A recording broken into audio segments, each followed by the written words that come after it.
Steven, where the hell are you right now? I am at my father-in-law's place, so I decided to blur out the background. I don't want to give anyone, these listeners, these viewers, the insight into my father-in-law's extra guest bedroom. So I wanted Smart to blur move. it out. Smart Yeah. man. Yeah. Invasion of privacy, Derek. You know, I got you. gotta keep it Just safe. your opinion. What's up? Gotta keep it safe. I totally get that, man. You got to be good in with the father. Yeah. It's the key to a good marriage. Just your opinion, man. Stephen Langford, Derek Papa. Let's get to it right away with our guest. Big show today. And honestly, it's awesome that this guy agreed to come on with us today.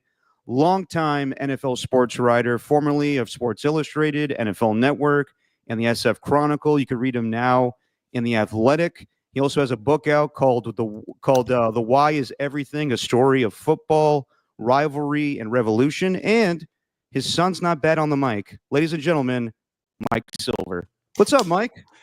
Derek! Hello, guys. Good father-in-law approach right there. That is, you do not want to, man.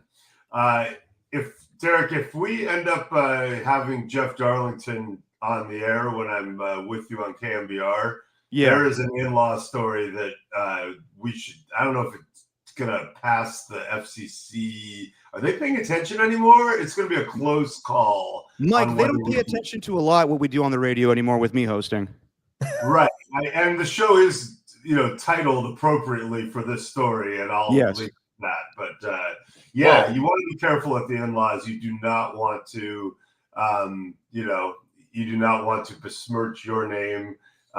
You are married to their daughter, and I've managed to refrain from alienating my in-laws for decades, and it's a miracle.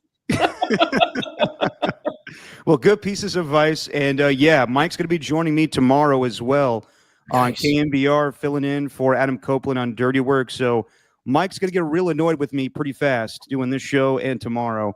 Mm-hmm. But let's get right into it, Mike. You had a great article yesterday on The Athletic with Diana Rossini and Alec Lewis detailing everything going on with Aaron Rodgers right now.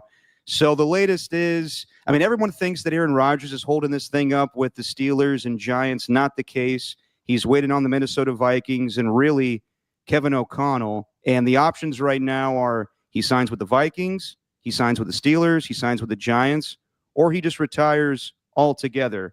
So in your estimation, what is the holdup with Kevin O'Connell making a decision on Aaron Rodgers? Well, this is all playing out in Kevin O'Connell's head, and I would argue as it should, because he's the reigning coach of the year. He's a quarterback whisperer. He is uniquely positioned to understand if JJ McCarthy is going to be able to handle that and what that means. And to the Vikings' credit, they are letting him run point on this, and ownership won't stand in his way. He and the front office are aligned. Another reason Kevin O'Connell should be the one making this decision is he's wearing it, not just because we're reporting it. Like, he's the guy who's got to get out there every day and answer to it if it goes badly, and JJ McCarthy's growth is stunted because of it, or seemingly stunted. That's going to be on him. If there is drama with Aaron Rodgers, which I would argue is much less likely in a situation like this, where Aaron has so much respect for the play caller and the culture is so good in that building. But still, if stuff starts to happen, that's going to be Kevin O'Connell's thing. And most importantly, the Vikings haven't had a lot of success of picking quarterbacks up high and having them develop into franchise guys. They're excited about McCarthy, coming off the injury. So they don't want to mess that up. On the other hand, I think the counter argument, and it's a strong one, is we're built to win now. We've never won a Super Bowl. This guy's one of the greatest ever to spin it. We think he can still spin it, and if JJ McCarthy's really the G that we think he is, who's going to lead our franchise for, a decade or more, he's got to be able to handle that scenario, for a year. And if it goes more than a year, then it's a great problem to have because you're winning. But that's really what's going on. Everybody else is on hold because of it.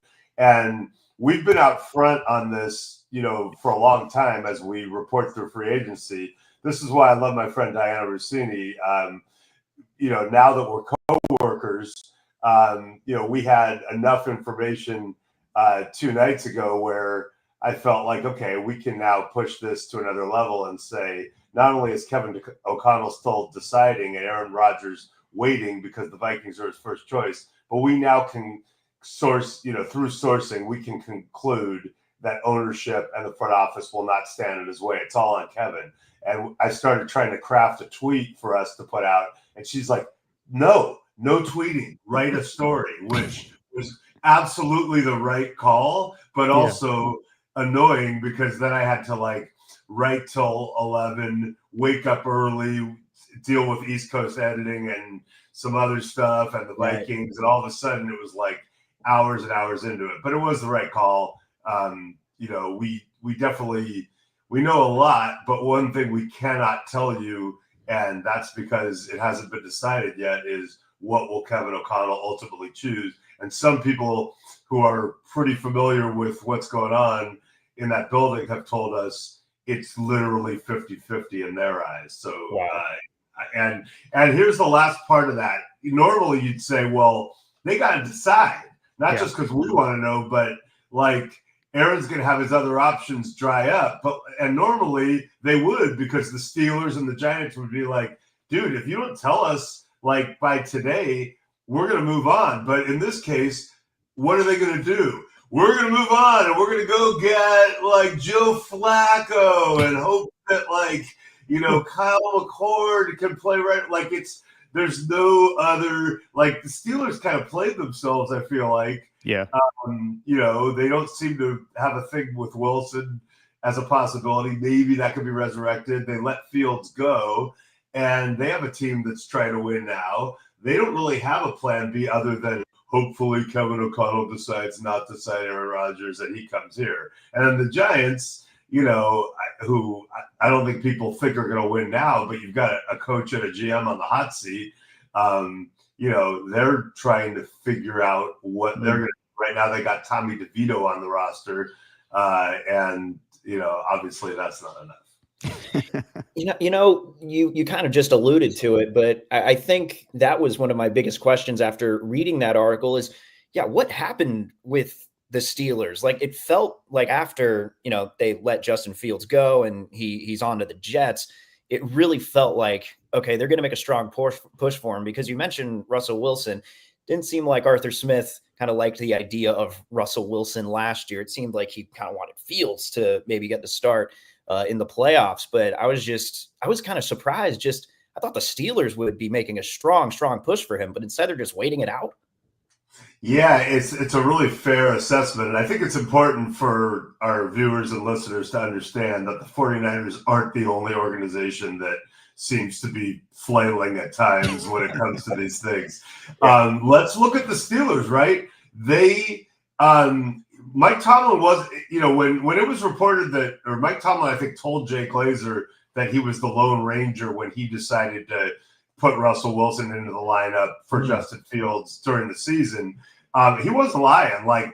Arthur Smith and everyone else in that building thought, we've got a good thing going with Fields. The threat of him running opens up our offense a little bit. Let's keep rolling with this. Mike Tomlin thought, no, Russell, I believe in his ceiling, given what I've seen in the past. And I understand why Mike Tomlin did it. And I'm not saying the Steelers would have won more with Fields necessarily, but that is a true dynamic in that building. And then, I all I can think of to answer that question is what the Steelers were thinking is I think they didn't understand the Vikings-Rodgers dynamic, and that's what Rodgers really wanted, that Rodgers and Kevin O'Connell kind of have this long-standing relationship from way back and know each other, and that there may have been some, sense from the Rodgers camp early on, hey, this could play out in a way where I could get to Minnesota. So the Steelers probably thought, well, although I don't think they were gung-ho on Rodgers, the Giants were. At the Combine, I talked to people in the Giants organization who were like, we're going after Aaron Rodgers. They saw it pretty clearly. I don't even think the Steelers were there. So I think best I can tell you is what happened is they were like, we got Fields and Wilson here, but we don't really know. Let's see what the market looks like. Darnold's going to be out there. And then they were like, I guess we should probably re-sign Fields, but we don't want to pay him a lot because we're not convinced. So we'll just offer him like a little and hope he could. Oh, you know what? He's getting offered like, faux starter money from the Jets. Fine. We're not going to, we'll let him go. Okay, yeah, I guess Aaron Rodgers is the right play. And now they're like, oh, yeah, that's our only play. And it's not, and it's contingent upon what Kevin O'Connell decides. So I don't know what they'll do. They got Mason Rudolph back. They would probably try to make the best of it, whether that's Jameis or Flacco or trying to get a Kirk Cousins trade, whether it's, hey, Russell, we believed in you the whole time, buddy, and or whether it's call the Saints and go, yo, really, you really want Derek Carr? We will trade for him. We'll give you something, and you can shed salary. And Kellen Moore got a nice long contract. You don't have to win now. And then I think all of those things are in play, and you draft somebody. And whether you overdraft, a Jackson Dart, or hope that someone like a McCord later can come in and play relatively quickly. But, the Steelers have tried all that since Ben. They tried Kenny Pickett, which was an overdraft and a local guy, and that didn't go well. They've tried a whole bunch of things. They've tried the, aging star in Russell Wilson. So I don't know what's going to happen to the Steelers. I just know that because Mike Tomlin's a really good coach and they have a good infrastructure, they'll probably be about what they are now, which is if it's going well, you can get to the playoffs surprisingly and probably have no chance. And if it's going not that well, you probably are out of it early, but Mike Tomlin rallies the troops to go to 8-1 and keep his incredible streak alive.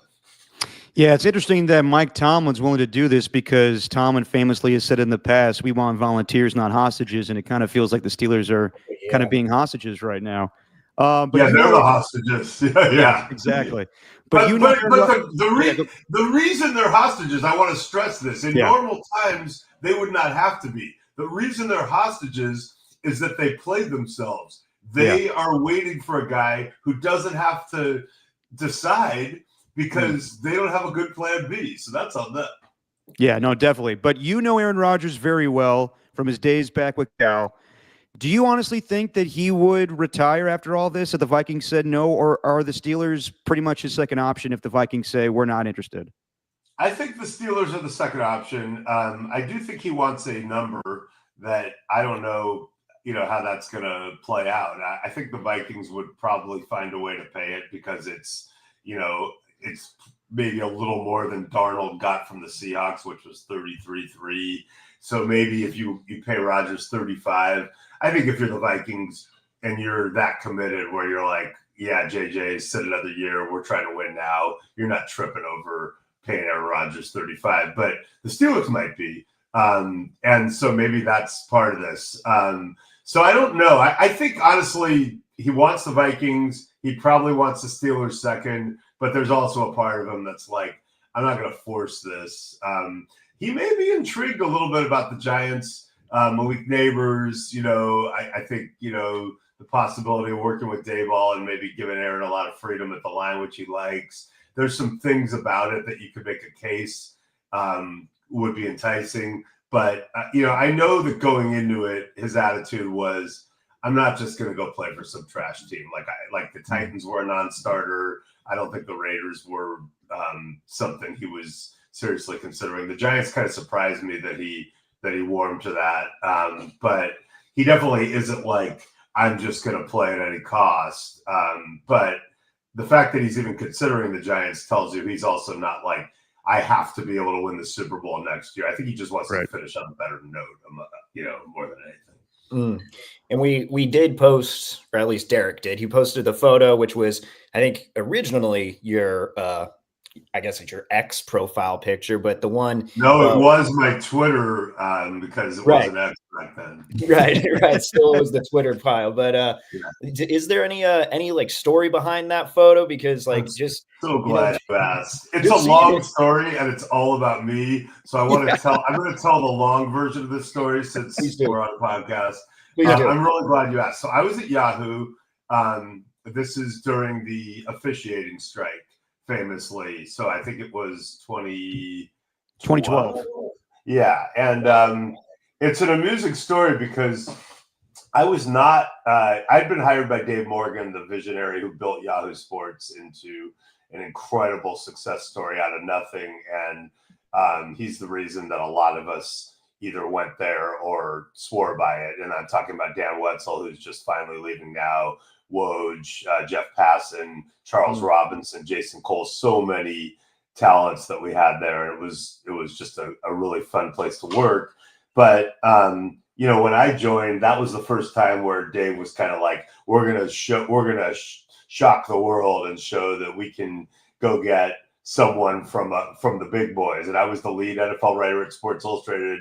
I'd been there 13 years, and he was on me for about a year to come there. And finally, he got it done in 2007. So I had a nice, happy run at Yahoo, but management had changed. Dave was gone, and the new people in charge and I were not in great alignment. It was really the only time in my very blessed professional career where I haven't been really good with the bosses. It was just weird. And for that reason, I don't blame myself, because I have a long body of work where the bosses and I are awesome. And in this case, the shady people that I was dealing with were not awesome. So I'm going to blame them. But I'll save the specifics on that, but I was in a weird place with them to the point where I remember on Sunday I was at, what's the sports bar by Kezar's? Is it called Kezar's Pub? Yeah, that's it. Yeah. Yeah. Great I was there with Jeff Darlington, who was in town for some reason. Maybe the Dolphins were playing the Niners. That wouldn't have made sense. I don't know. But Jeff Darlington and I were at Kezar's. Instead of me covering a game like I normally would have been, we were just boozing and watching ball. It was so fun. And then the next morning, I flew up to Seattle because I had a pre-existing date with Marshawn to have dinner after their Monday night game against the Packers. And if you'll recall, this is when the officiating lockout had reached an inflection point. Belichick pushed a ref, like all these, they missed a field goal call that like they blew a game because they said a field goal was good that was no good. Like it was a disaster. So the country was ready for this to be over heading into this Monday night game between the Packers and the Seahawks. So I had a pre-existing date with Marshawn to go out to dinner, and I was off the clock on Yahoo because of our disputes. So I was like, they were like not expecting me to even file anything. I just went because I wanted to, have my Beast Mode dinner. And it turned out to be this incredible dinner with Marcus Peters, who was in college. And nice. I'll tell that, I'll get to there. But anyway, I go to this game, and, my friends often joke with me, especially in the business, that craziness follows me, and that, I like where I am tends to be where the craziness breaks out. And so sure enough, I'm at this game, and it comes down to the very end, and looks like the Packers are going to win. And young Russell Wilson goes back and launches a Hail Mary. Now, by then, I'm on the field. I'm in the corner of the end zone where Richard Sherman tips the ball going to Crabtree away, and it's intercepted, and the 49ers. So I'm in that corner, right where that happens. This is in the other end zone, same side of the field, but that corner. So it's all the way over there. And I see the ball go up. You'll recall this was called the Fail Mary, because what happened was it was basically intercepted, but Golden Tate, as it was being intercepted, kind of got a little bit of his hand on the ball as, the DB was down on the ground, and the officials, who were not the best and brightest, ruled simultaneous possession touchdown. So I didn't see the play really in live action because of my angle. All I saw was celebration, and I started walking instinctively toward the field, and Aaron was walking right toward me. And as fate would have it, ESPN's cameras on Monday Night Football.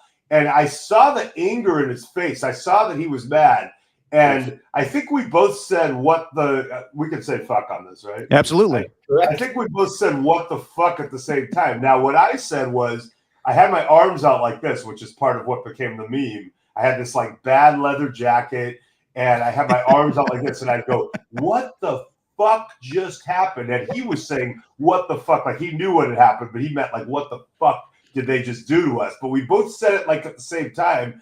And it went right into the ESPN cameras. So I learned that night that you can say fuck on live national television if you speak for America, which I did in that moment. Like I basically was speaking for an entire football watching nation that had had enough. So, it being because of my weird situation with Yahoo, it was classic because not only was that footage a thing, and that was when, Twitter could really make it pop, but I then became embedded into the event because Aaron's post-game press conference, the thing that everybody kept airing is he goes, yeah, I don't know. I was on the sideline. I saw the ball go up. I saw the ref's hands go up. I saw Mike Silver, blah, blah, blah. And like I was so embedded in the response that ESPN had to keep airing it and everybody had to keep. So it was like it became this total moment about me, which was amazing. And it became one of the first, big memes. And this was amazing because what they started doing as the meme was they started putting me going, what the fuck, into like, Tom Cruise on the couch on Oprah. Or one of my favorites was someone just put me on stage with Nickelback, like, what the fuck? But I mean, if you... somewhere, if you go down the rabbit hole, it's everywhere. It's in history, it's, like think of like weird historical situations. I'm everywhere. It became a shirt. A guy named Corey Jepson, who, contacted me, made it into this black shirt that, my kids have worn. I've drew the line on wearing a shirt with myself on it, like despite my egomania, that's where I drew the line. But here's the best one, because like Warren Sapp got one. The best one is that Jeff Darlington, his lovely wife Lori, got one and was wearing it as a night shirt. So again, if we have Jeff Darlington on the air, you need to ask him if he ever had any intimate moments with his beautiful wife, Lori, while she was wearing a shirt with me on it. Because I'm not saying that would indicate anything about our relationship in his mind, but it might be treading on some of those lines. So no, I got you. All right, and here's the postscript of the story, because this is my favorite part. So before it became a meme and I knew what was even going on, I wrote all night, literally. Like, I wrote the hell out of that. I remember Trent Dilfer at 2 a.m. calling me from somewhere else going, do not underestimate what an inflection point this is for the NFL and what it means. And they botched this ref thing. So I wrote the hell out of this. But before I wrote, I had this long dinner with Marshawn. And I didn't hang out in the locker room much because Marshawn leaves early. So next thing I know, we're at the Metropolitan Grill in Seattle. And it's his agent, Doug Hendrickson. It's his mom. Yep. It's some of his family members. Patrick Lynch is there. Marcus Peters, his cousin, who plays for UW. It literally like about 12 people. It was a really fun dinner. And the entire dinner, there was this joking vibe where we referred to the game and the incident. And Marshawn, who had left immediately, kind of had that vibe of, yeah, we must have got over on something. But, it's football. Like, calls happen. And cool, it went our way. So he knew they kind of benefited from a call and that it might not have been the best call, but he didn't really understand how truly atrocious it was until at the very end of this 3-hour dinner, somebody, like the waiter, so that comes in and we're talking about it. And he says to Marshawn, have you seen the play? And he goes, no. And he goes, okay. And magically in this private banquet room at the Metropolitan Grill, this, what looked like a a wall with a painting on it. This screen comes down, and it's now a giant TV screen. And we're like, whoa, this is weird in 2012.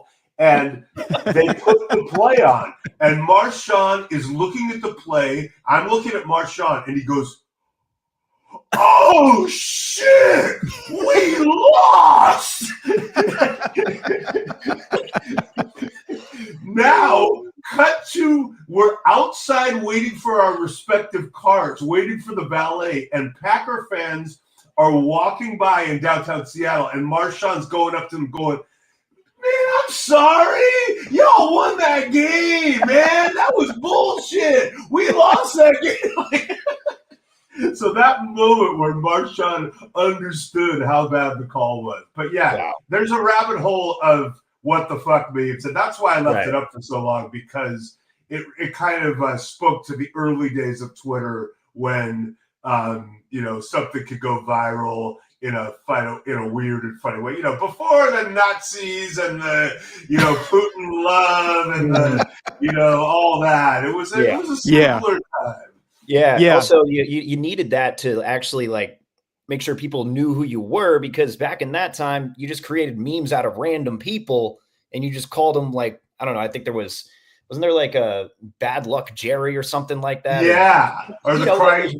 But I like to think that I was a poor man's Crying Jordan or Michaela Maroney. I'm more like Michaela Maroney. I had a little notoriety, but then I became kind of more known for the actual meme for a while. No, you're right. It was listen, man, it was a great time because it's, I spent the next year kind of appearing on NFL Network a lot. I was doing the top 100 reaction shows. And then eventually a year later, I fought my way out of my Yahoo contract and went to work for NFL Network. But they had me on a bunch after that. I feel like it kind of, karmically laid the groundwork for leaving Yahoo and going there. One other postscript. The next Sunday, so 6 days later, I had a pre-existing trip planned to go to a Saints Packers game at Lambeau. I covered it. My dad, who was born in Milwaukee and moved to California at a very young age, came along. And then my two sons, who one of them is now on your airwaves, and his younger brother. So this was in 2012. So, he was 13 and Robbie was 10. And so, really nice trip, father, grandfather, sons. And they grew up Packer fans because we have a Cal household. You see me repping Cal softball with 116 in a row, pending today's game with Georgia Tech at Levine Fricky Field. And they grew up such Cal fans that when Rodgers got drafted by the Packers, they decided to be Packer fans. And they'd gotten really, really into it. So I thought, let's get them to Lambeau. So we spent the weekend, and I think I finagled field passes, which was really cool because Greg had become this Tramon Williams fan, and I had gotten a custom Tramon Williams 38 jersey made for him, a little one. And so when they were on the field pregame, behind the ropes where the fans stand, Tramon actually looked over and saw the jersey. It was kind of like, damn, and then he saw me, and I was like, I did that, dude. But anyway, we go to this game, and I'll never forget, because you'll never see it again in sports, I would argue. As we're down on the field, kind of during pregame, the refs came jogging out of the tunnel pregame, still maybe an hour before the game, and they got this roar from the Lambeau crowd, just oh my God, because the lockout had ended. The day after the Hail Mary, the NFL was like, okay, this is ridiculous. So the real refs were back, and the fans were like, yeah, so glad to see you. I mean, probably by the third quarter, they were like, as Steve Kerr and I used to say in high school, if you had another eye, you'd be a Cyclops. Right. Yeah, no, those were interesting times. I remember that MD Jennings, I think, was the DB that supposedly got his hands on the ball. No, it was it was Morgan Burnett, I think. Oh, Morgan Burnett. Yeah. I'm going to Google. By the way, is that the longest story ever told on this podcast? No, I think Steven's rambled on with some stories, but no, that was yours is more thoroughly entertaining, Mike. We were both gonna say just each other. Like I was gonna say, yeah, Derek's definitely had a longer one than that. But all right, Yeah. I guess that's what you should. Hold on, I have it up. Hail Mary. I could be wrong, but I want to say it was MD Jennings. The name sounds familiar to me, but I could be totally out there. It might be MD. No, I think MD Jennings was in on it. Hold on. It may. All my articles are coming up. I love that. Yes, it was MD Jennings. Wow, I stand corrected. It was MD Jennings. Wow. Morgan Burnett's the guy who 2 years later in the NFC Championship game, which is maybe Greg Silver's worst memory of childhood. The blown Bostic onside kick. Yeah. But it all started when I was now on the field on the Packers sideline, and Morgan Burnett got that interception. I think it was Morgan Burnett. And Julius Peppers did the go down, we're good. Don't be like the guy on the Chargers. There was so much time left. 2006. Don't be Marlon McCree. Yeah. And it was early, and then it all went to hell. And the high 2-point conversion pass to Luke Wilson that Clinton Diggs kind of stared at all of it. But and there's still a thing in Seattle that when I come up, the local media people are like, oh God, what's going to happen? Because I was there for the Hail Mary. I was there for the You Mad Bro weird Richard Sherman game, which was Russell Wilson's first breakout game. I was there for the Tony Romo drop snap playoff game, and like about 5 other weird things that have happened at Seahawks games. So they start getting to the point where, like, when I showed up, they were like, oh my God. And we're having Matt Mayoko on tomorrow, and there's actually a Matt Mayoko story involving that stadium and me and weirdness and the 49ers. Wow. All right. We'll hold on to that story for tomorrow for Dirty Work. But that's a tease. That's a tease. That's a tease, ladies and gentlemen. But let's talk about the 49ers. You had a great article that came out last week detailing pretty much how Jed York wants to run the organization going forward. And in it, you said that they're going to be cold, calculated, and analytical. And when giving out contracts, they're going to be ruthless when deemed appropriate. So what does that all mean, Mike? Well, at the time, I thought it meant, it wouldn't be as bad as this. But, the macro, let's go back to the fact that this came out before we knew they didn't get green light. They did get juice back, which is nice. But, before I called it the March 10th massacre. Is that what it was? The March 10th Yes, it massacre. was. Yep. But so at the time, what I was trying to convey was, okay, they went all in. And so go back to the sliding doors, right?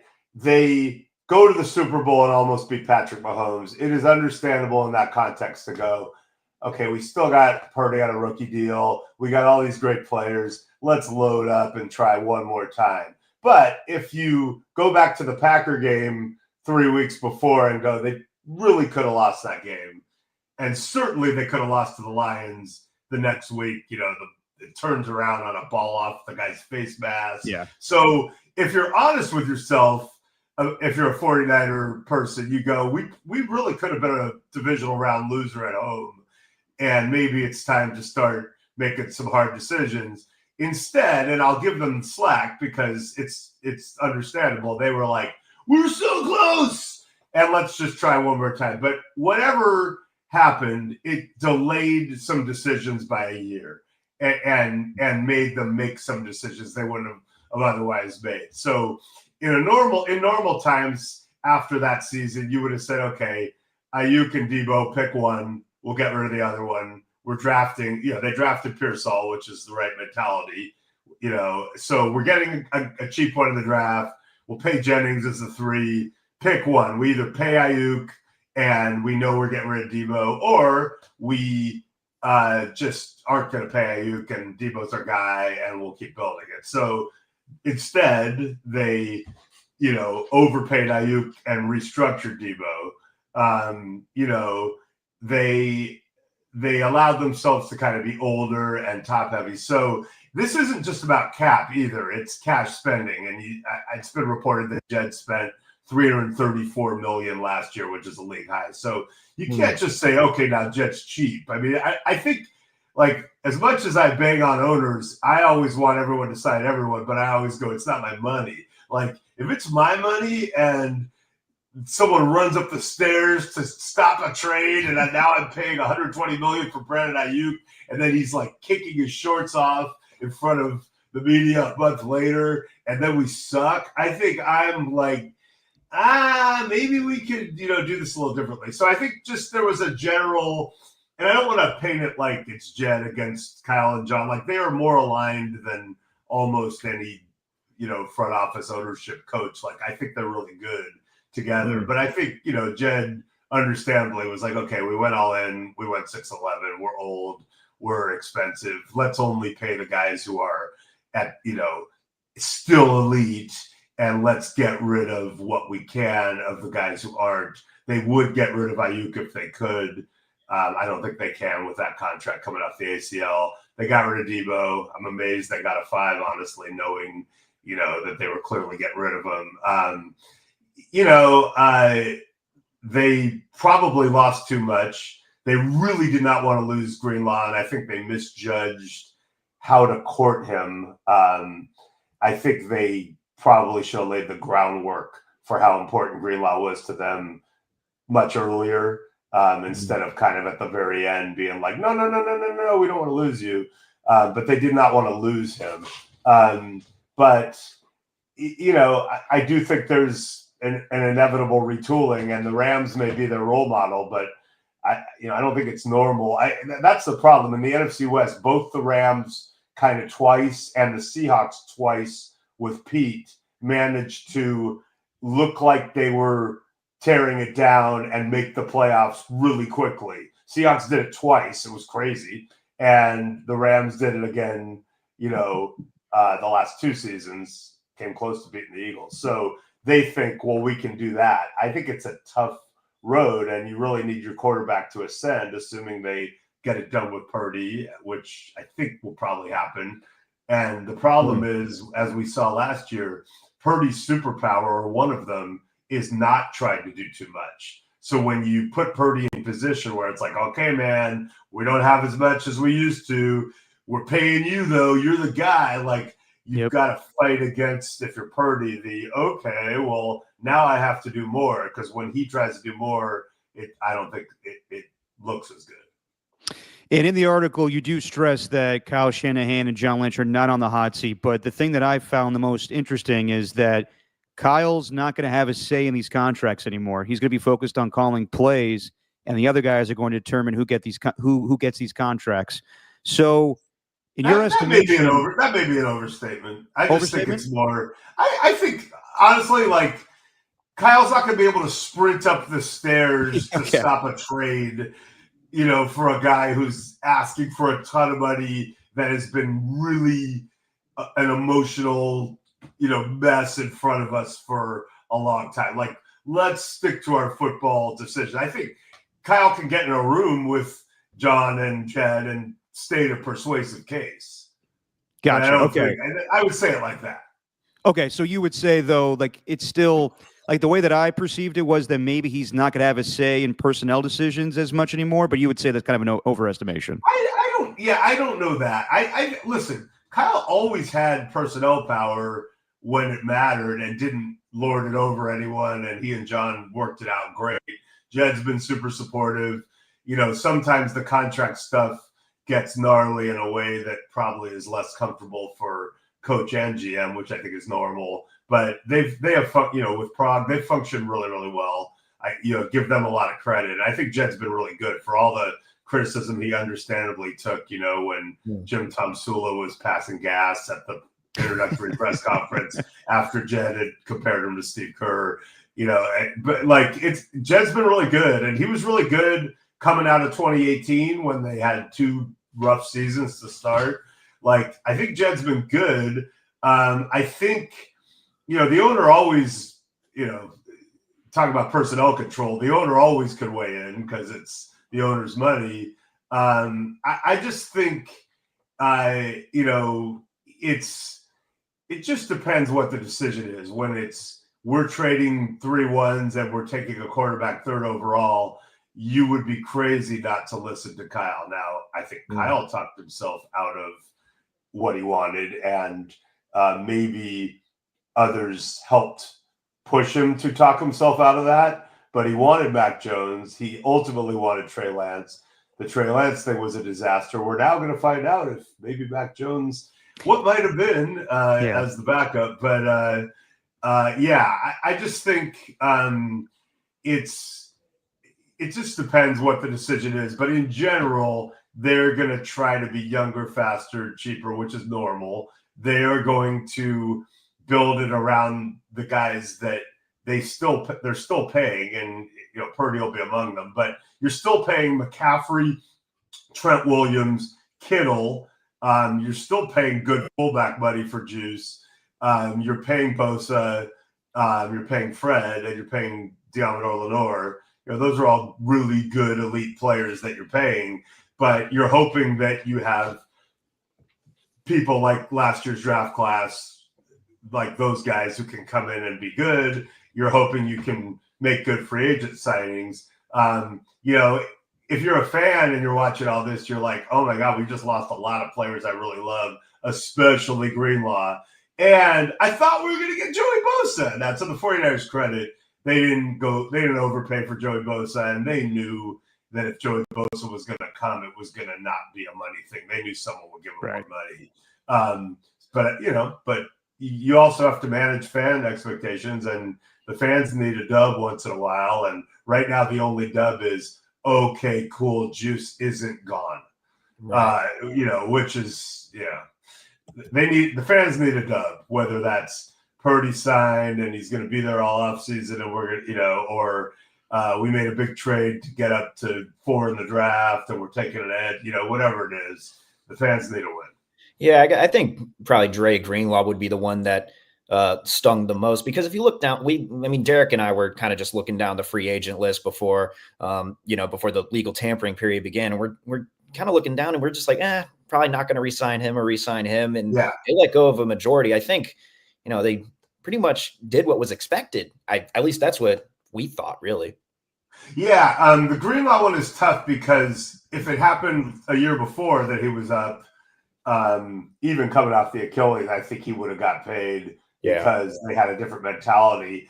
It coalesced with this, like, okay, we're not going to go wild on this stuff, and it is a real injury risk. Not just because of the Achilles, but because of the way he plays. What makes Dre Greenlaw, the audacity of a 5th-round pick becoming one of the elite players in the NFL, is that he takes his relatively undersized frame and throws it with abandon into large humans. So, much like Debo and Kittle, like the way he plays, what makes him, it is at his age, coming off the Achilles and given all that, it is a little, on paper reckless to go, we're going to give you 3 years and all this money. It could really backfire. On the other hand, I've talked to Sean Payton, and his excitement level of having Dre Greenlaw on an already really good defense, if it does go well injury-wise, man, and I just think those 2.5 quarters against the Rams, if you don't have those, you might be able to just get him to take a 1 year, prove it, and you get him back. But because he changed the entire perception of their defense after however many games of watching them. I was like, oh my God, they're not that good anymore. It was like, oh my God, they are good, and he's the best player. So because of that, it kind of made it impossible for them to easily get him back. Yeah, it's going to be interesting to see how they kind of, I don't want to necessarily say replace, but at least just try to fill that void, because it's like you get to watch Fred Warner, covering guys, 40, 50 yards downfield, and you got number 57 flying around like a madman, just tackling everything in sight. But wanted to, you mentioned him a little bit, and you kind of said, well, speaking of injuries, you kind of said because of the ACL and MCL that teams wouldn't likely trade for him. But is the trade window completely shut for Brandon Ayuk, or is there still maybe some interest in getting something done potentially before the draft? Oh, let me say it clearly. The 49ers absolutely have interest. It's the other 31, I think, that are going to be the issue. So, yeah, the 49ers have interest. Now, I would never say never because there are creative ways to make a trade happen if you really want it to happen. Like, for example, if Brandon Ayuk, kicked off his shorts during minicamp and it got worse and he went upstairs and was like, I don't want to be here, they would probably find a way to be like, look, we'll pay some of the guy's salary or we'll pay this bonus. Just give us a six, so you could, if you absolutely want to get rid of him, I think you could do it. But I don't think any of the other 31, understandably, right now, coming off the injuries, is going to go, oh, yeah, we'll trade you something for him and pay that salary. Because he probably was, the 49ers probably paid a little above market in the end of what his market was at that moment. Maybe it got that high, but like his market's lower because of the injuries. Right. So I got a million NFL questions, but I think I'll save them for tomorrow when we're doing our show, as Mike's going to join me on KMBR for Dirty Work. But I want to switch over to the Warriors because you are a diehard fan. You grew up with you were born in the Bay Area, but you grew up in LA and you still were a Warrior fan. What do you think about the team right now with Jimmy Butler? And what do you think about one of your best friends, Steve Kerr, becoming the winningest head coach in Warriors history?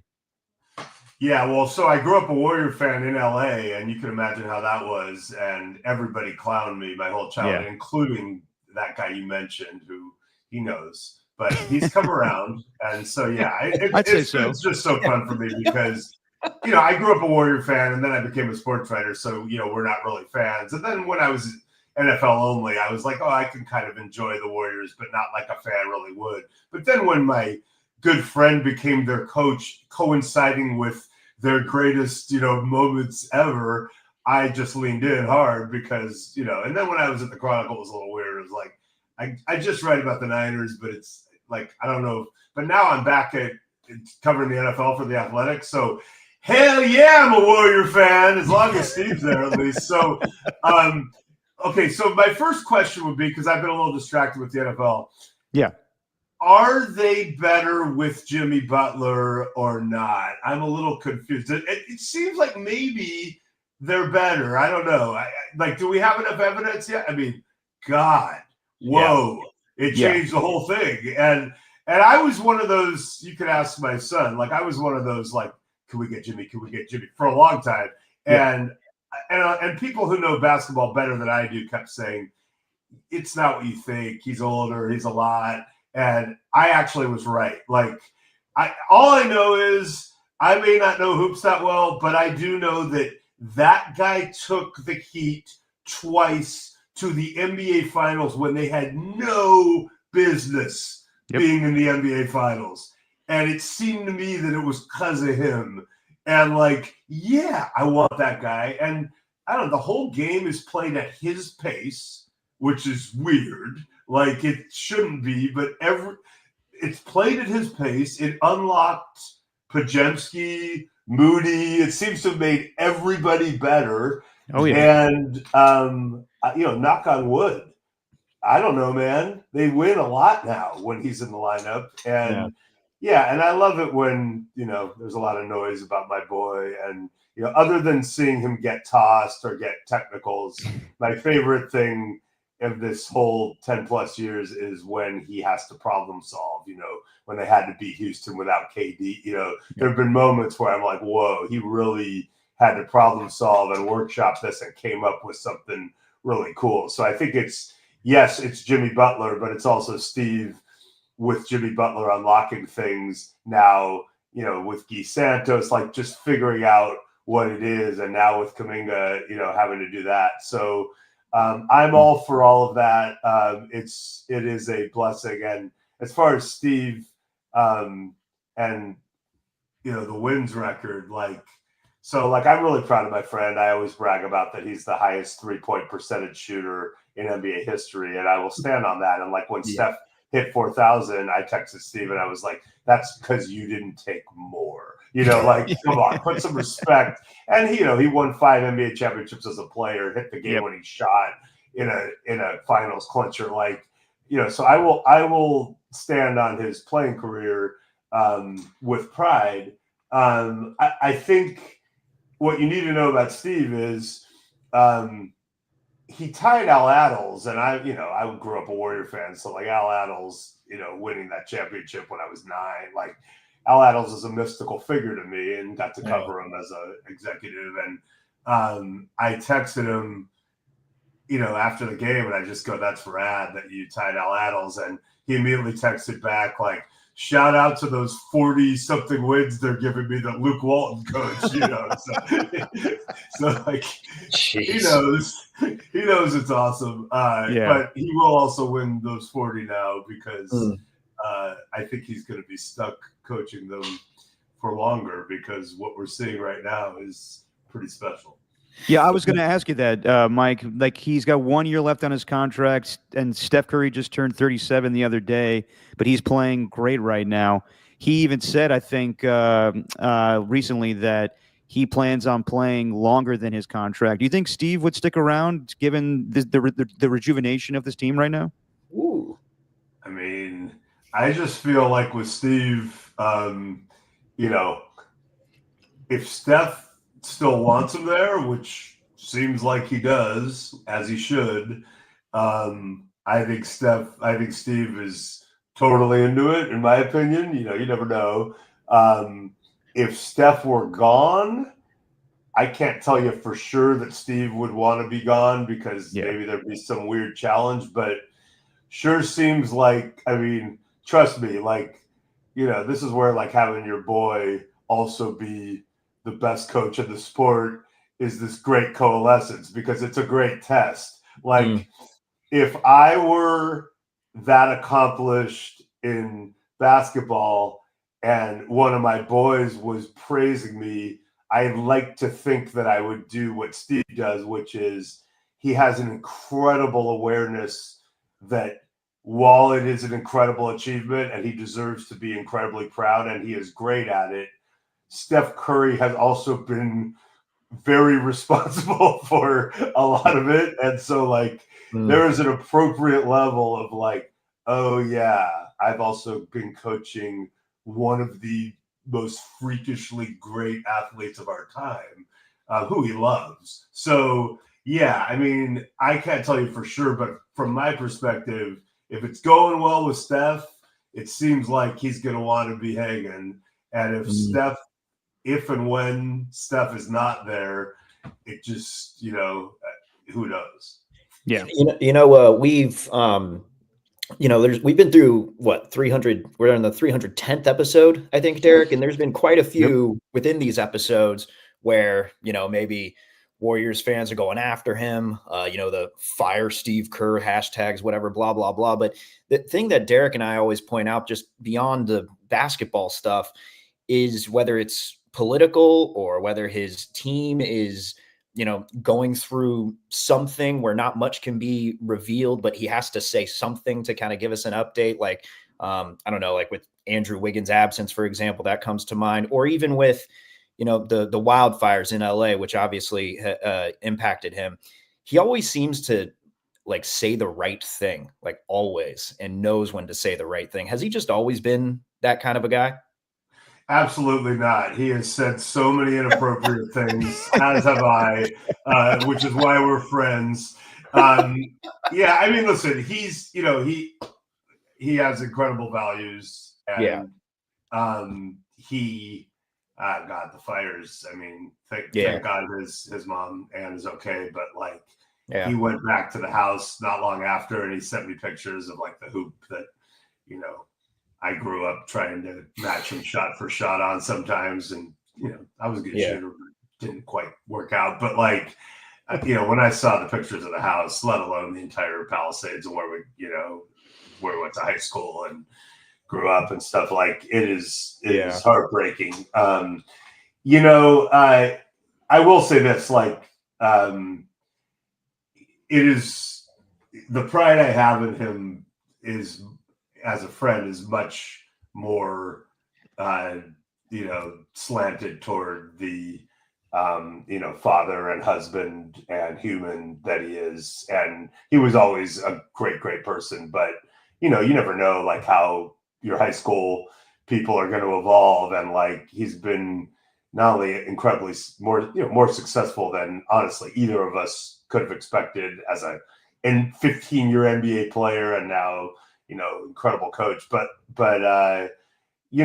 he's just in every important way, including just keeping your sense of humor amid some really hard stuff. And, and that started, unfortunately, when we were freshmen in college with his father's assassination, but being able to weather a lot of heavy stuff, but just, he has a great family. And, he and I both had no game in high school, overachieved early in college by meeting women who, were better than us and have managed to stay married to them this long. So, shout out there. But I just hope that I do think, he's someone that, he's saying the right thing, but he's also very sincere. He's not, he's definitely not trying to, win points on it. He's usually speaking from the heart. And, if the true humor ever came out, it would be even more poignant, but I'm sure he's got to have a few guardrails, and he does have literally the best PR person in the business, and Raymond Ritter. And, and I'm so thankful because it's an incredible combo. No, definitely. Mike, we'll get you out of here on this. One of the more fascinating things of your career to me is the book you wrote with Dennis Rodman, Walk on the Wild Side. And I've heard stories. You told a great story on a Part of My Take about you having to call Madonna. Can you give us anything else with your time covering Dennis Rodman? Yeah, sure. God, I could break the new record for longest story. One thing that blows me away, because there was a 30 for 30 special. I'm interviewed heavily in that. Yep. And then there was the Last Dance episode. And by the way, it's bad when like we're all watching that Last Dance episode because it's the quarantine, and people are texting me when that Rodman Vegas trip in the middle of the season is being talked about, and they're like, "Were you on that one?" And it's bad when your answer is, "I don't think I was on that one," but I'm not positive because there were a lot of Vegas trips and they all kind of blend. But I don't think I was on that one. But yeah, one thing that blows me away is this was in the 90s, and I'm not saying I would like there to be lots of footage, but I would like 10 seconds of footage to appear so I could show my kids, hey, check it out. And we went out a lot. We never hid. We were, we didn't VIP anything. We went to clubs with 2,000 people and we're in the middle of the club.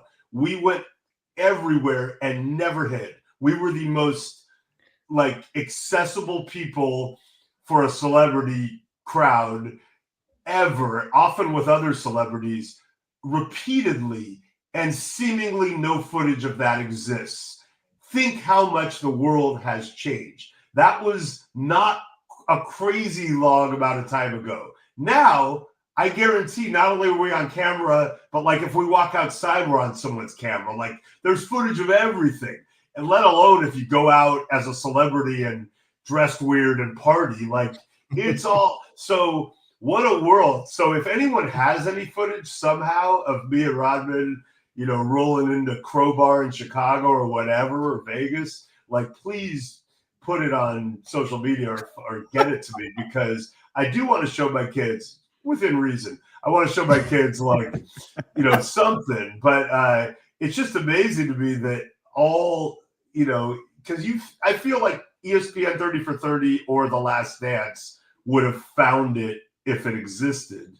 Yeah. And but yeah, no, I listen, man, nothing but love for Dennis. Incredible times, and really maddening but sweet as a friend. And I got to spend a bunch of time with Steve also because of that too. It was like a cool, and Rodman used to hate the wives. That was we gotta go out with the fucking wives. And when he got traded to the Bulls, I said, hey, there's one wife you're gonna like partying with. Let me know when you meet Margot. She's fun. But just great times. And what the fuck? Well, we'll end it on that note, Mike. Thank you so much. You've been generous with your time, and you and me will get into it more tomorrow when you're filling in on Dirty Work on KNBR from 2 to 6. So, Mike, thank you so much, man. Like, I got to be honest with you, man. I've always read your stuff back in the day, and this has been an honor to have you come on, man. So, thank you so much for doing this. Well, I think the best part of it is that we dodged any Greg Papa stories that I have, of which there we'll do that tomorrow. We'll do that tomorrow. We may have to do that tomorrow. Also, I will text you after I finish watching the all-important Cal Georgia Tech softball game, and we will talk about other dirty work-related things. Yes, we will. Yes, we will, Mike. Good luck to your Cal Bears today. Trying to get to 17 in a row. It's a blessing. There you go. All right. Well, Mike, I'll see you tomorrow, man. Thank you so much for hopping on with us. All right. Thank you. Thanks, Mike. All right, man. Mike Silver, everybody. What a guy. Dude, that was awesome. Yeah, that was great. I mean, we've done a lot of interviews on this show, and I got to say that probably was my favorite. Yeah. Engaging. Those stories were great.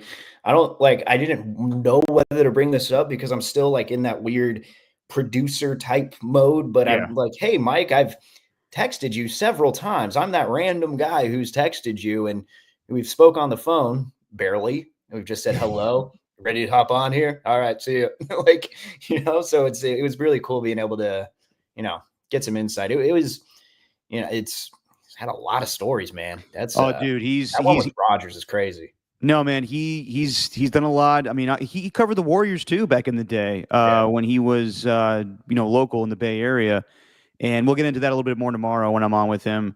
Him covering Tom during his playing days is fascinating to me.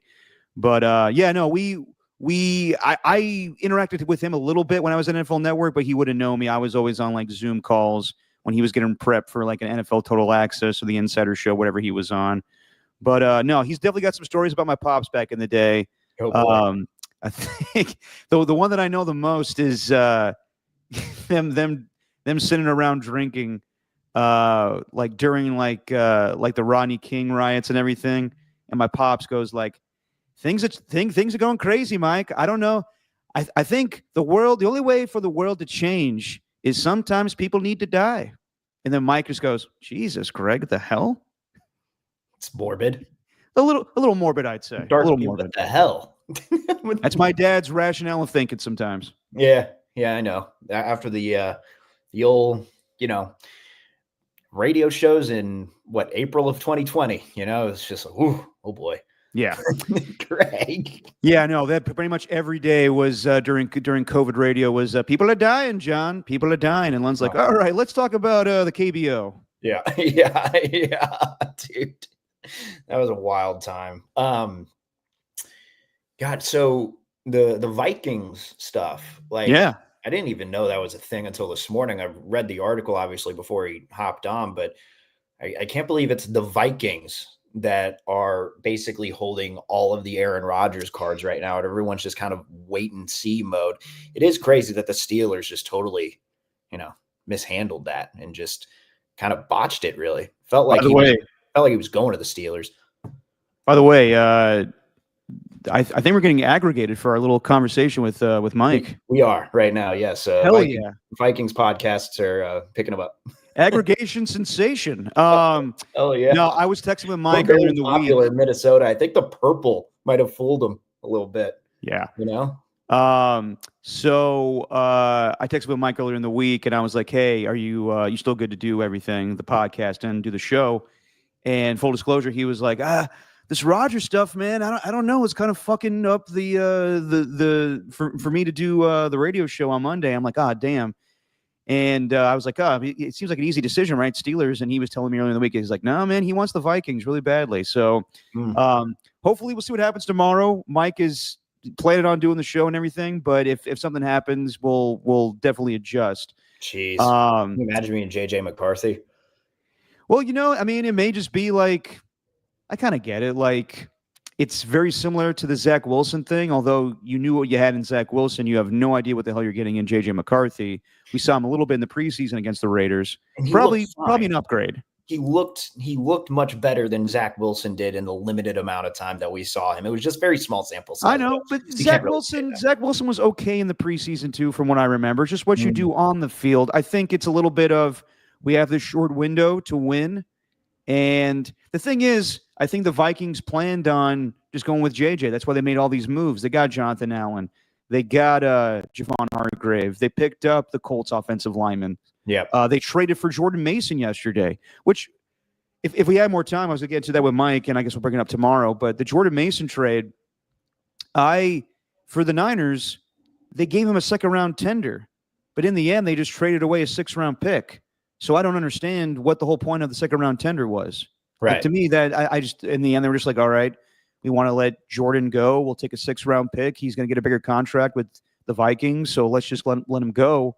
I mean, he would have been perfect for the Raiders. I don't know if the Raiders were, as I told you, man, I think more and more I'm kind of coming around to the idea that they will draft Ashton Genty at 6. I don't know if that's a good idea, but I think that with Pete Carroll's philosophy of running the rock, I think that they may go down that road. Well, I do like the Raheem Mostert signing. That's I like Mostert. I know 33 years old. I know, but he's still really, really fast. Like, very fast. And Chip Kelly knows him, I guess, from his days in Philadelphia when he was still just like a practice squad guy. Wow. Yeah, wow. That's going back a bit. Damn.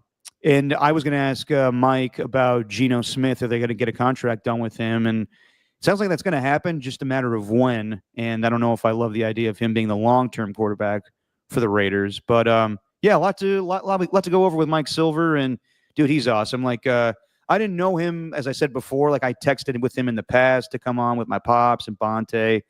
Knew him a little bit in NFL Network, but since that time, since Greg Silver has come over to KNBR, like, we've got to know Mike really well, and just an awesome dude, down to earth.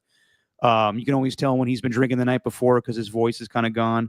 So hopefully he sounds crystal clear tomorrow. But especially on a St. Patty's Day. But no, man, Mike's the dude, and he's been really.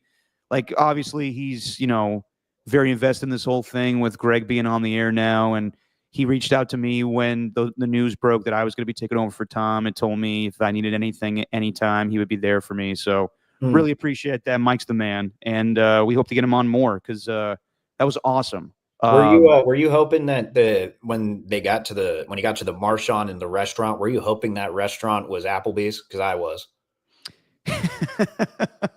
That would have been funny for the Kenny Mayne bit back in the day. Yeah, like it's really real. The Applebee's. Oh man, I like the decor and ambiance. Yeah, eating good in the neighborhood. Yeah. Let's get into the Warriors a little bit. So last night they get the win over the Knicks, and it was kind of similar, I would say, to the Pistons game a week ago, where it was kind of a gritty, physical win. Guy Santos got the start. And they didn't blow the doors off offensively. They won, what was the final score? 97-94 last night? Yeah.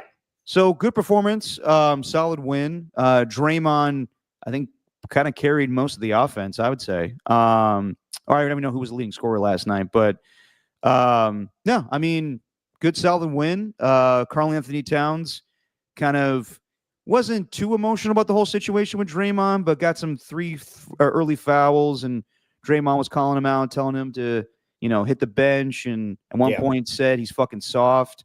Draymond with the night at the end. But, yeah, man, 7 in a row for the Warriors, and people are saying they could challenge the Nuggets to be the second best team in the West. Charles Barkley brought that up, actually, the other day. So, Yeah, I mean, there's not a lot to say right now. They are a different team from what they were before the Jimmy Butler trade. For sure. I kind of like the formula of their latest win streak here, where they've just been relying on like a late quarter shot from Steph. I mean, in this case, it was both Jimmy and Steph last night, hitting a shot at the end of the first and second quarter to just shift the momentum in their way, and then have Draymond hit the dagger, which is like been the formula for winning over this past week ever since they really got on this homestand. But yeah, man, I mean, they just keep winning, and they're doing it now with just different lineups. It's crazy that I didn't want to go like too inside basketball with Mike, but like the idea that they use I think there's 38th different starting five. Yeah, man. And it's right behind the Sixers, and the Sixers have just been decimated by injuries all year, so they kind of had to do it. Whereas Kerr, he's just looking at matchups, and this latest one with Guy Santos in the starting five is working so far. But I think that the video. The post-game video that they showed of Kerr and, congratulating him on passing Adels and whatever. Mm-hmm. I thought Draymond, what he said was pretty poignant in that he makes these adjustments and does a bunch of things in the playoffs that really none of us see, just says the right things off the court, behind closed doors, whatever.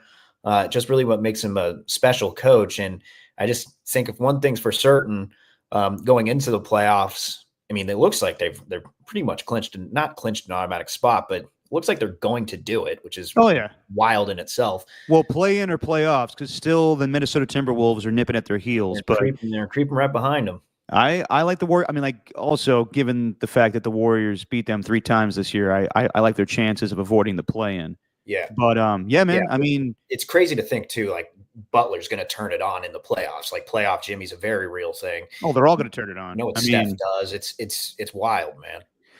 Yeah, and I will admit that before Thursday's game, I was not really expecting a whole lot from Jonathan Kuminga. I think you and I both were kind of like, oh, the only thing that he could do is either add to this or screw it up. And hearing Steve Kerr before he came back be like, we're going to do the same old stuff. We're not going to change a lot for Jonathan Kuminga. Guy Santos is still going to get those minutes, which made me think, oh, man, he's going to do the Guy Santos is the new Anthony Lamb when it comes to Jonathan Kuminga. But going to the game on Thursday, and it was awesome. Like, side note, I like the 4,000 threes. I don't know how amped up you were to see it, Steven, but my whole thing was any record that, I mean, like any accomplishment that Steph Curry gets right now, it's just added to his legacy. So 4,000 threes, cool. It's a milestone. It's awesome. But I was listening to Marcus Thompson go on with our morning show, and he was like, it's not a record. It's a nice round number, and that's what it is. And I kind of felt the same way. 3 zeros, Derek. It's a beautiful thing. 3 zeros next to it. Oh, no. At 4,000, like, yeah, he is just killing everybody else when it comes to three-pointers. Like, he is Barry Bonds. He is Jerry Rice. No one will ever catch him. Like, I know that James Harden is right behind him at number 2, and he's 1,000 away. Like, it won't happen. But then being there on Thursday night, watching it live, I was like, that's pretty cool. That was pretty awesome. But Jonathan Kuminga, I've been downplaying. I didn't think that he would play a whole lot, and he played 20 minutes, scored 18 points.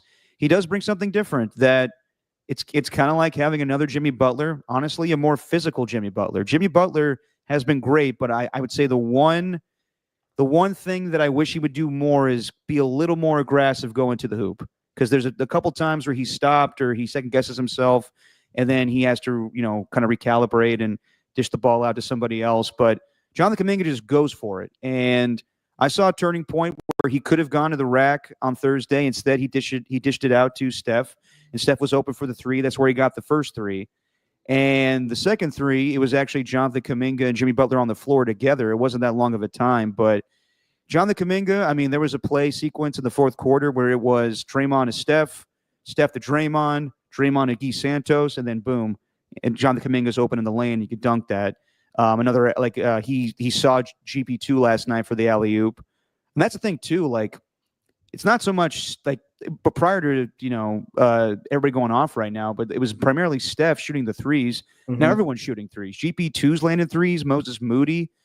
And yeah, I think that the effect of Jimmy Butler will definitely impact Jonathan Kuminga as well. So I'm all for it. I didn't know if Jonathan Kuminga would have a presence in the playoffs because Steve Kerr has never played him in the playoffs, but I think you have to play him now. So yeah, dude, I'm excited. And I think that tomorrow will be a true test against the Denver Nuggets. That's the one team, and along with OKC, where I'm like, I don't know about them in a 7-game series. But Denver lost last night to Jordan Poole, I think, on a final shot in the fourth quarter there. So Denver has some flaws. They don't have a deep bench, and I think the Warriors could definitely challenge them.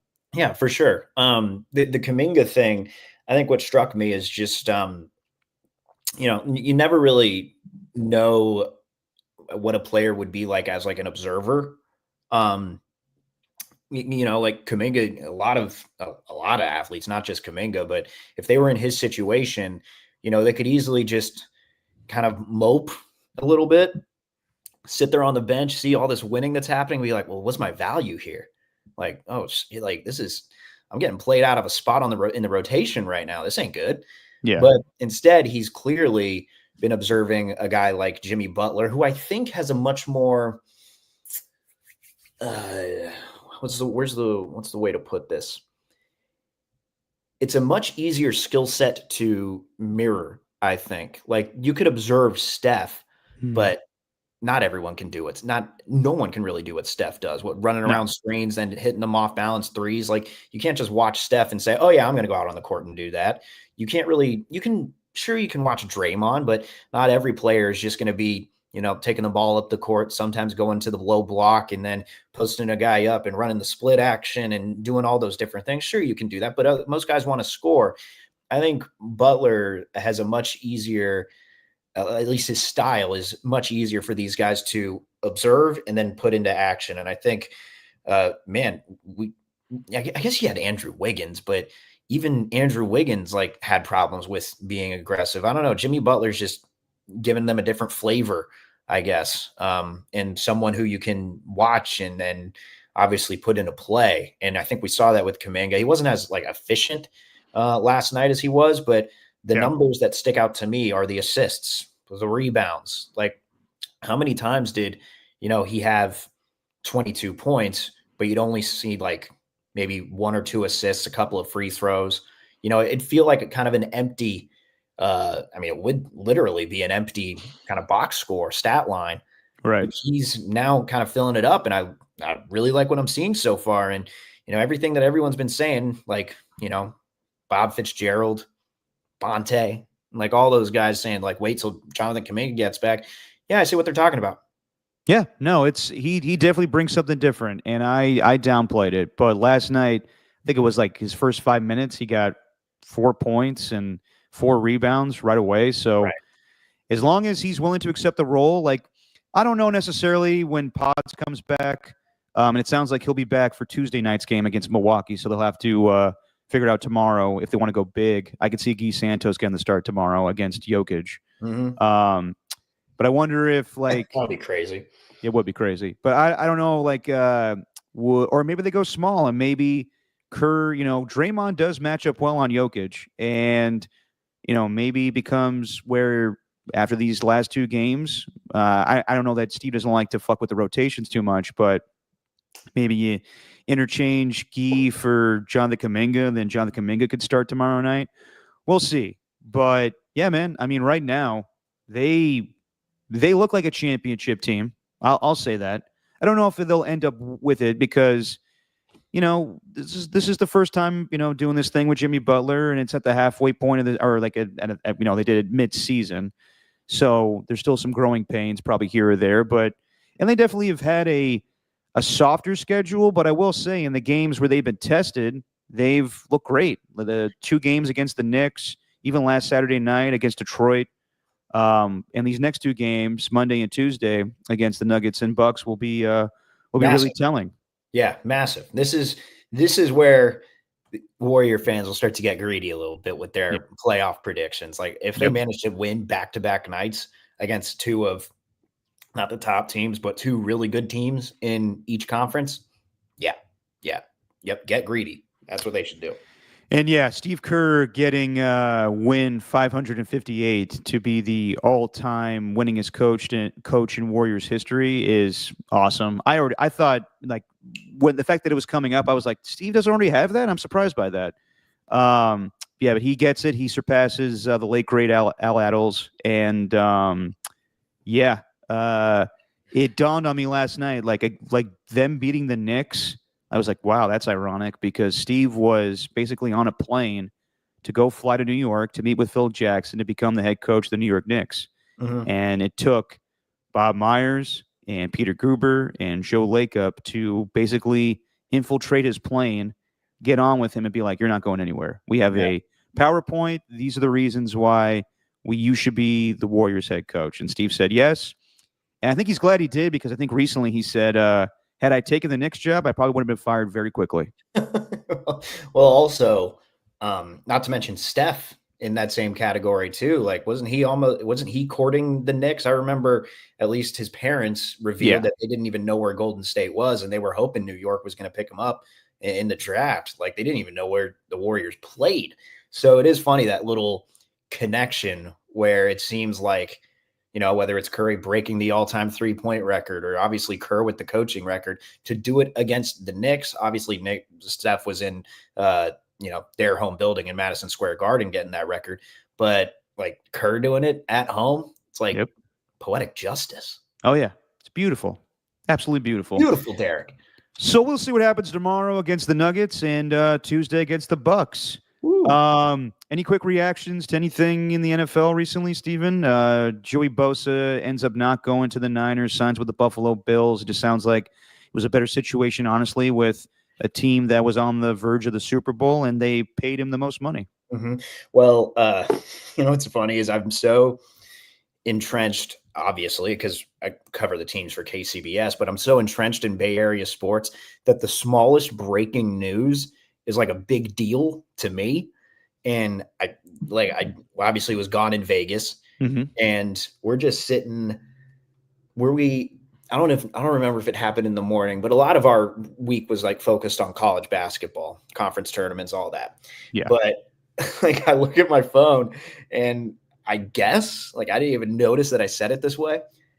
But when I saw the 49ers sign Mac Jones, I made it like a kind of a big thing. I was like, hey, it's like, whoa, Niners signed Mac Jones to a 2-year deal. And the guys I was with, Tyler and Jerry, they just looked at me. They're just like, cool, man. Mac Jones. All right. Not a big deal. Well, it's the irony, though. It's the goddamn irony. That's what I know. was trying to say. But yes. But like, I think just the idea that I was kind of amped up because Mac Jones signed a deal with the 49ers, knowing there was a little bit of history there with the whole Trey Lance thing. Yeah, I was amped up, but it also made me realize, geez, man, I really am like deep in this now, where I'm intrigued by a backup quarterback signing a 2-year deal. You're into the frenzy. You're into the fuckery, Steven. Just a minute. It's okay. I am. Yeah, I'm sure your guy Tyler was more interested in losing Robert Spillane and Nate Hobbs going to the Packers. Oh, no, didn't care? No, he doesn't care about the Raiders anymore. He didn't know really? about that. All he cared about was the Oregon Ducks playing a little what was it, the Big 12 or the Big 10? I always forget. Oh, basketball? Big 10 basketball. Yeah, they ended up they beat Indiana, then ended up losing to Michigan State the next day. That's right. Mm-hmm. Yeah, I mean, the Mac Jones stuff, it's just the irony of it. And could it be a QB competition? That's what I'm saying. Like, ooh, is this Kyle Shanahan? Let's say it's more leverage than anything for just Kyle to be like, listen, Brock, I got the guy I always wanted. So your move on the contract. But yeah, I think that we all know how I think. I've always thought that Kyle wanted Mac Jones, and everybody in the room told him, you need to take Trey Lance. They took Trey Lance, and right away he's like, Brock Purdy's better. And now 3-4 years later, they get Mac Jones. And now, I mean, in hindsight, both guys were the wrong pick at 3rd overall. You should not take Trey Lance or Mac Jones. Probably should have just stayed at 12, and you could have drafted Mac Jones. But then that would have been, I don't know. I think that Mac Jones just needs better coaching, honestly. He went to New England, who had a solid rookie season, and then Matt Patricia was his OC. It's like, what the fuck are we doing here? Yeah. So I'm sure I am kind of in the camp of Dan Orlovsky, where I don't think that Mac Jones would play like Brock Purdy, but I think that Mac Jones would play fairly well under Kyle Shanahan. I don't think that if Brock Purdy were to miss 5 games, I think that Mac Jones would go 3-2, and I think that he would be effective under a Kyle Shanahan offense. Yeah, well, I mean, what do you think's worst case scenario in this though? Like, I don't think. I mean, do the Niners really want Mac Jones being that good? Like, what if he looks better than Brock Purdy? I know this was kind of the same thing with Darnold, right? It's like we all kind of talk about that, and maybe that's how it pans out. I think best case is just have him sit back there, maybe, throw him in later in the game if you're blowing another team out, or, play the last week of the season like they did with Darnold. And I know Darnold had just a 1-year deal, and this is just a 2, but I don't know, like worst or best case scenario, I think, is he sits behind Brock Purdy. Purdy shows that he's infinitely better, and there's no chance that he's taking his job. And he just sits back there, learns, and then eventually they make a trade and, maybe get Mac Jones to another team where they're in need of a starter, and kind of the same situation as Sam Darnold or Josh Dobbs, That's how I see it, man. Just do the Sam Darnold thing. Sam Darnold pretty much rejuvenated his career with the 49ers. Not so much like in filling time for Brock Purdy. The only time he really played was that final game of the season where they already had home field advantage locked up, and he played against the Rams, had nothing to play for either. But it was just, you could see something there under this style of offense that led Kevin O'Connell to want to have him as the starter for a season with the Vikings. And it is the 49ers connection that leads, Brock or Sam Darnold to reunite with Clint Kubiak, who was his, I think it was either the pass game coordinator, whatever it was with the 49ers. Yeah, pass game guy. So now they team up and they go to Seattle, and I think that probably same kind of deal with Mac Jones. Let's see if Mac Jones can thrive in this offense and then potentially have a starting gig somewhere else. Speaking of Seattle, Cooper Kupp signs with the Seahawks, 3-year deal. I think it's $15 million per, and he's from the Washington area, so that makes sense. Figured he wanted to get revenge on the Rams, so I think it's a good move. Right now, it's Sam Darnold, Jackson Smith and Jigba, and Cooper Kupp. Not a bad trio there. Yeah, Diamador Lenore was talking all that talk on Instagram Live. Like, you can't have me guarding Jackson Smith and Jigba. You can't be giving me that guy. He's a crybaby. Oh, well. You got something you asked for. You got a little competition in Kupp, who's just going to be lining up in the slot and then just running crossing routes all over the place. Yeah, Diamador Lenore is talking a lot of shit lately, huh? He was calling out DK Metcalf during the season, and then when he got traded, and now I didn't even see this. He's calling out Jackson Smith and Jigba now. He did that in that Instagram video where he's like, hey man, like when the trade request started heating up, or the reports rather, he's like, man, don't let him trade DK, bro. I can't be guarding Jackson Smith and Jigba. I just can't do it. All he does is cry. I think Diamador's always been that guy, though. He's just more open with it now. Yeah. At least that's what like Kyle Shanahan has talked about, and I think John Lynch has talked about to an extent. They love him because he can sometimes be confident to the point where it sounds brash, but he can also back it up. So right. That's why they gave him the contract extensions, because they love that he brings just that mentality, which you need, man. You need that dog to be a cornerback. You do need that dog.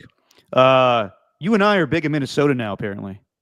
Just looking at everything going on right now. We are big in Minnesota. Vikings Insider and all the podcasts, basically running with Mike saying it's 50-50 between the Vikings signing Aaron Rodgers or not.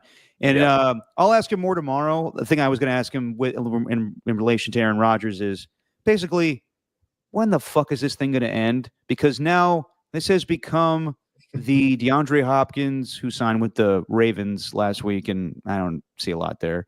This has turned into the Dalvin Cook thing. Just end this already. Like, I wasn't even that interested in this thing until it became the only thing that we cared about remaining in the NFL fuckery. Yeah. So just get it done already. Like, I'm getting tired of it. Like every day, it's the same thing, and we're not even that into it in the Bay Area. Like who gives a shit? If he goes to the Vikings, that's a big deal in the NFC. If he goes to the Steelers, okay, that's a solid move, I would say. If he goes to the Giants, I could give two shits. So I just want this thing to end, and I'm hoping tomorrow. But if it happens tomorrow, I'm hoping like Mike's like, not like, Derek, I got to bounce, dude. This is you solo now. I'm like, oh shit. Oh boy, that'd be fun. That's why I was kind of nervous because he was texting with me. He's like, I don't know, bro. Like this whole Aaron Rodgers thing, it might hold me up. I'm like, I don't say that. Yeah, he was confident today that nothing was going to happen. We'll see about tomorrow. But I just want this news to already break already. Yeah, I think this is just all to get season 2 up of Enigma. That's what this is all. It's all a ploy, Derek. Money-making scheme. They need a season 2. More, as Adam Schefter would say, Enigma. He says it like that? You haven't seen that? No. Yeah, he was saying that on the Sunday Countdown show, and then Mike Greenberg like stopped and was like, "Can you stop saying it like that? You're pronouncing it wrong." Ooh, I got a trivia question, Derek. Sure. Just a random Cooper Kupp thing, since we brought up that, he went to college and he's from that area. He went to Eastern Washington. He had 2 former 49ers on his roster when he was a senior, and these guys were seniors as well. Can you name the 2 seniors who went to Eastern Washington at the same time as Cooper Kupp? Current 49ers? Former. Mm-hmm. They were on one of them was what year was he there? Damn it. I mean, obviously they were on the NFC Championship team. Eastern Washington? Yes. Yeah. I'll give you like 5 seconds because this is not that fascinating of a trivia question. Just yeah, fun. I know. Isaac Yadam? No. All right, I don't know. Samson Ebukam. Okay. Yeah, Samson Ebukam, and then Kendrick Bourne. How about that? Well, there you go. And he was teammates with Samson Ebukam when he was on when they were on the Rams together. Oof. All right. Let's get to a little pop culture catch up, Steven. You watching anything lately? No, nothing new. I mean, I'm still catching up on Severance. Where are you with that? We're still in like the 5th episode of the 2nd season, and we're probably going to watch a little more tonight. So we're on with Severance, and why am I blanking on the other show? We started watching, and we kept going because it was really good. Paradise with Sterling K. Brown, I think is his name. Oh, is that on Apple TV? It's a Hulu. And then James Marsden, I think. Gotcha. No, I've seen previews for that. Legit, man. It's a fun little. There's a little twist, and they do a really good job of hooking you in at the end of every episode. Big fan. Okay. Yeah. Just get ready for naked Sterling K. Brown in the shower. That's a weird one. Like it's out of nowhere. He drops dong? No. No. But there's like no nudity at all. And then like out of nowhere, just Sterling hooks up with one of the characters and they're in the shower. Next thing you know. Nice. Yeah. I've seen a lot of shirtless Sterling K. Brown. If you've seen the O.J. Simpson show. Yeah. He's shirtless in that. If you've seen, I mean, he's fantastic in the Bash Brothers rap album that the Lonely Island made. He's dancing in Oakland Nights, and he's wearing a kimono and he's shirtless. The dude, pretty good body, and you know what? I'm comfortable enough to say that. Wow, I'm really proud of you, Derek. Yeah, man. Speaking of Hulu, those fans in Minnesota have no idea what hit them with this podcast. Yeah, I know. And now we're gonna get just flooded with notifications all day. And we act like we're bothered by that. We need the exposure. Thank you, Mike Silver, for helping us our listenership in Minnesota rise. Speaking of Hulu, I watched Bill Burr's new special yesterday. Nice. The Drop Dead Years. And he's right now, I would say, considering a lot of my favorite comedians of the past, I'll just say Louis C.K. is no longer you know, if he had a special on like HBO or whatever, I'd watch it. But like, I don't think that anyone would take that risk anymore. So he sells out Madison Square Garden, but you don't see him as much as you did in the past. So I No. think Bill Burr and Shane Gillis have become like my two new favorite comedians. Yeah. And I just like Bill Burr with how reasonable he is, because he's definitely not quote unquote a woke comedian, whatever that the hell that means. But like, he doesn't watch what he says what he feels. And I just find it hilarious now that he's very outspoken. He's not gonna, like, he doesn't watch what he says. Like, you'll watch the special on Hulu and be like, damn, a lot of comedians wouldn't, go down that road, but he has the balls to do that. At the same time, you see a lot of people outraged by him now, mainly on the right, because he's calling out Elon Musk and Right. shit like that. And I just find it funny that people that are all about like freedom of speech, as soon as you go after somebody they like, then it turns to a whole thing of so Bill Burr's this woke ass comedian now. Like, what the fuck are you talking about? Bill Burr is not that guy. He just called out Elon Musk because he's full of shit. And now people are like, oh, Bill Burr's like, oh, he's got to talk about this now, huh? He's got to talk about that now, huh? He's changed. He hasn't changed. I mean, he has changed in some regard where he's not as cranky as he used to be. Mhm. But to act like he's like this comedian that has, changed and, Mhm. what is definitely like all, I know I'm going to use this word and I hate doing it, woke. Like, Bill Yeah. Burr's not that guy. He's Yeah. not that guy. But woke used to have a totally different meaning. It's Oh, just totally. now been taken to another level, which That nobody yeah, expected. sorry, like that woke and the term like using DEI, excuse me, using DEI in like a derogatory fashion. I'm like, what are you talking about? Yeah, yeah. Burr's awesome. I think that would be cool to see him in that play. Glenn Glary, Yeah, Glenn he's perfect for that. Glengarry Perfect for that. Glenn Ross. Good Lord. No, dude, he's always been a real one. I liked his appearance on Joe Rogan when because Call him out. but they're buddies, so it's like he's not afraid to do it. It was more like he was just busting his balls because like of all the stuff that was coming out, because this was right at the end of all the conspiracy stuff, and and then they started talking about it like a little bit. And then, like, Bill Burr's lighting a cigarette, and he's just like, huh, "What? You gonna tell me something that I can? You know, you're not a fucking doctor." Yeah. He's smoking a cigar, and he's like, Yeah. "You gonna know? You think you know more than Fauci? You're gonna sit there and look at me, just a couple of guys smoking a cigar with a fake, with a fake flag of the American flag behind you, and think that you know more about doctors? Please." Yeah, yeah. So I just appreciate him because he says what he feels, but he also will call out everybody on every side.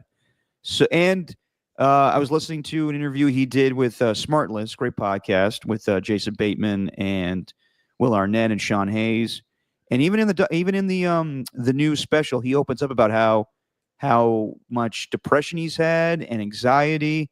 So no, I find that kind of comforting actually, and no, I really appreciate Bill Burr's work. I like him a lot.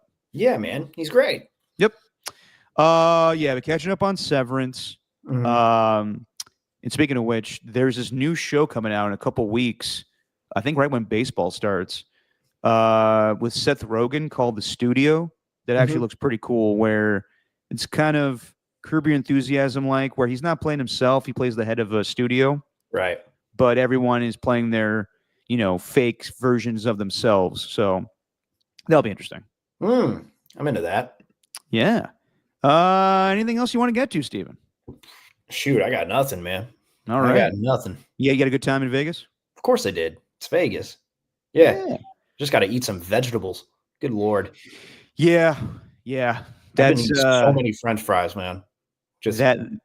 You don't even think about it. Just yeah. Give me that. I'll take fries. Give me the fries. Mm-hmm. Yeah. Did you do one of those tall, little no Slurpee? No. Fat Tuesday? No. Fat Tuesdays, yeah. No, I did not do that, Derek. That's I'm a grown man now, and I think about sugar content. That thing is that's just the thing. loaded with sugar. No, I totally get that. And as a older gentleman now, I do think about that too, where after like a 3-day bender and you've just been drinking and eating horribly, you're like, God, just need to get some broccoli up in me to have a nice stool. Something's Eddie fiber anywhere.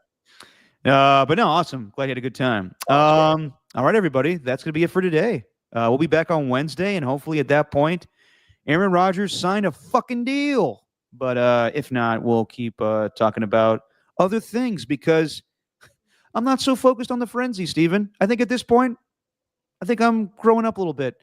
At this point, there's nothing else that really is intriguing. Like, yes, am I interested to see where Aaron Rodgers goes? Yes. Am I interested to see where Russell Wilson goes? Yeah, I'm interested. This whole Kirk Cousins thing, too, where they're kind of holding him hostage, find interesting, but maybe a team gets desperate enough to trade for him. Sounds like the Falcons are not going to cut him. But besides that, what else is there? There's, wide receivers that are a little past their prime. Stephon Diggs, Amari Cooper, Keenan Allen. But I think that will take some time. So we move on. We focus on basketball, March Madness coming up. And baseball. We'll be focusing on baseball. Baseball's around the corner in 2 weeks. Hell yeah. So there you go. All right, everybody. Very, very thankful to have Mike Silver on. Honestly, I consider him a legend. I remember watching him back in the day on the NFL top 10 lists, where he would be goofy on that. Love his style, love his writing, and it's awesome that we've become close. And he's willing to come on this little thing and help us build it up. Can't wait to host with him tomorrow. I look forward to that. So thanks a ton to Mike Silver, and thanks to everybody in the chat today. To Rock a New Era, the Skills Report. Ernie 1. No tacky today. Some new people. Jim Thomason. I